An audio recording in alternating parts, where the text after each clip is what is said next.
Kingdom since I had only been twice. So let's take a look at Camp Mini Mickey, which I assumed was just a kids area, but in actuality, I forgot that this best of clip was about all of Camp Mini Mickey. Not there anymore because of Avatar. I mean, makes perfect sense. What wondrous campground things are there to do at this camp? Character meet and greets, and that's pretty much it. Why is this area so cheap? Well, it was originally supposed to be Beastly Kingdom, a fantasy realm that sounds absolutely kick-ass, complete with a dragon roller coaster. I still have not been back to Florida since Avatar opened. I haven't been back to Florida since I got arrested, so, you know. Yeah. Well, actually, no. I've been back to Orlando to watch an alligator eat a carton of cigarettes. You just haven't been back to theme parks. Yeah. Yeah, I was remiss not to try and get to this before releasing the original Animal Kingdom video, considering when Animal Kingdom first opened, it was practically marketed as the Lion King Park. Located in a theater in the round that's bigger than a black box, this is just one of a handful of live shows based on Disney's animated flicks of the 90s, and I'll talk about some others when we get to Hollywood Studios. But the main thing that sets someday we'll find it a way down to Florida. It's a festival held by the characters and their Yeah, I think out of all the live shows based on... Yeah, it's wild that it wasn't in the Africa section to begin with. The only reason I can figure it wasn't was because Camp Mini Mickey needed the attractions. Yeah. But yeah, it makes more sense in Africa. And many an inexplicable decision was made due to, like, you know, needing some shit there. Yeah. But yeah, Festival of the Lion King is far and away, I think, the best of the live shows based on 90s Disney animation. Because Beauty and the Beast is a bridge to the point of nonsense, as I pointed out in that riff. And the Little Mermaid one is just pointless.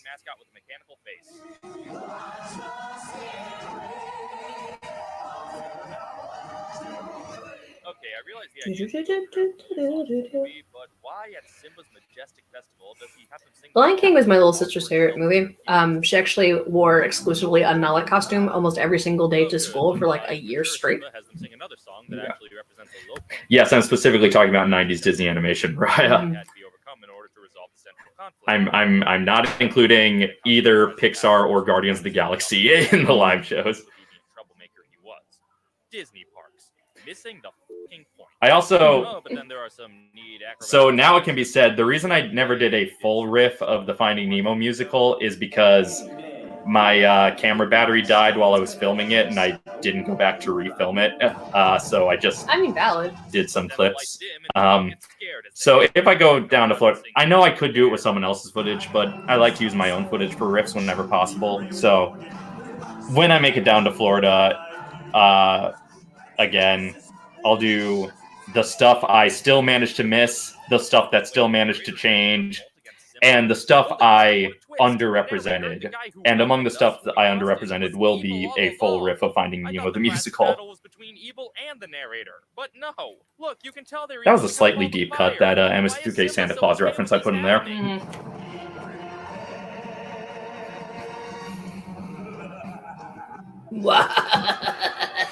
This show has, like, the fire juggling is very impressive. Why are you people applauding? The narrator just sang about overthrowing the king. And this is the thing I do in riffs where I just nitpick the in-universe logic, which, you know, theme park shows aren't supposed to have in the first place. Killing his dad to be part of the festival.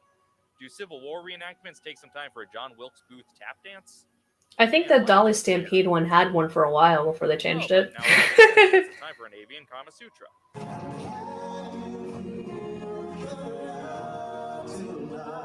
I'll be nice to it. I mean, I'll be snarky, but I won't be, like, mean.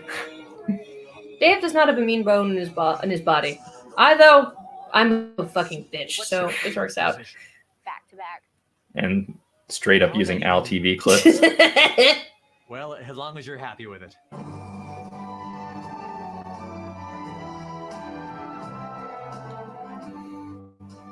It's pretty. And the Mary Poppins reference. When I can't think of jokes, I just use references. But only when I feel like they really work.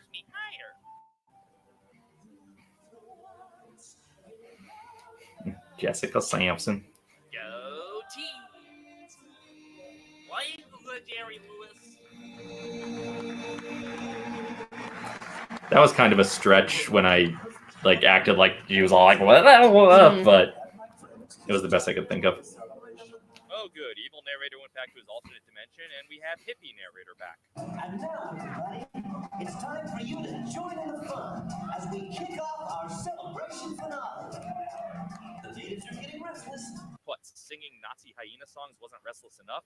I'm sorry, I can't I'm get like, past that. he's Almost trying to do a almost Matthew every Broderick video impersonation, says right? the douchebag Like the dude hippie is narrator. villain. He's not No. doing a good one. Context of the story and how Well, it's it's the now it's time for a cover of the song that puts the royal in royalty disputes.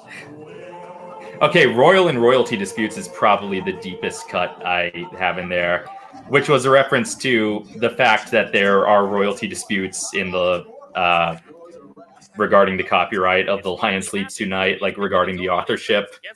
And Battle Royale for their own amusement. I just acted like that was a thing everyone knew when I didn't even know it until I read Wikipedia. Mm.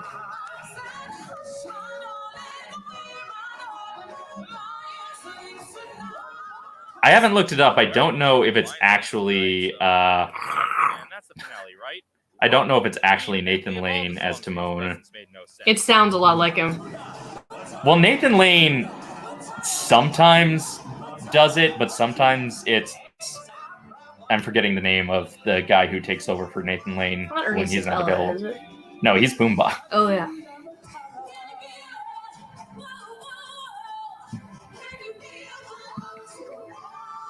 Hey, careful where you swing that bird. You'll chop somebody's head off.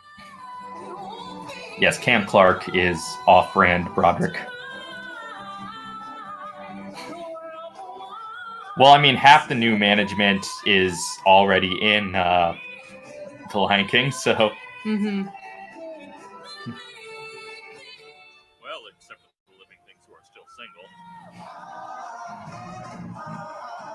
Yeah, I forget the name of Nathan Lane's sound-alike, but I think at a certain point, like, he even took over for Spot on Teacher's Pet. Mm. But, yeah, I think for this show, it might have still been Nathan Lane. Mm. This was back when he was still doing more of the Timon songs. There's my bad Jeremy Irons. Mm. Something's on fire. It's not our problem. Yeah.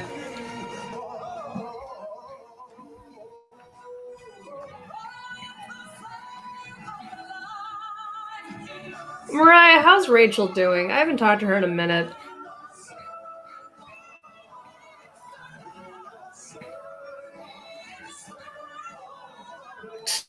Hi, Charlie. Charlie! Usually you're the one doing live streams. Charlie Tiberius Callahan has returned. And this Community clip, which was the current season of Community at the time I was editing this, hence having to use the clip with the City TV watermark. Stage, leaving the king just sitting there. Man, Pride Rock Secret Service. Oh, very cool, very cool. Yeah, I've been seeing some of the pictures on Instagram between that and the embroidery. It's been looking fun. Logical scrutiny, but even then, it makes more sense than some of the shows that actually try to follow the plots of the movies they're based on. Don't worry, I'll take care of other appendix next time. But it lacks in cohesiveness. It more than makes up for in spectacle. The dancers, the acrobats, the colors, the lights, in person, it's all quite breathtaking. And my initial opinion of Animal Kingdom as a whole would have been a lot higher had I seen. It's true. I think Festival of the Lion King, at least having not seen Avatar yet, Festival of the Lion King is top 2 Animal Kingdom attractions. Mm-hmm.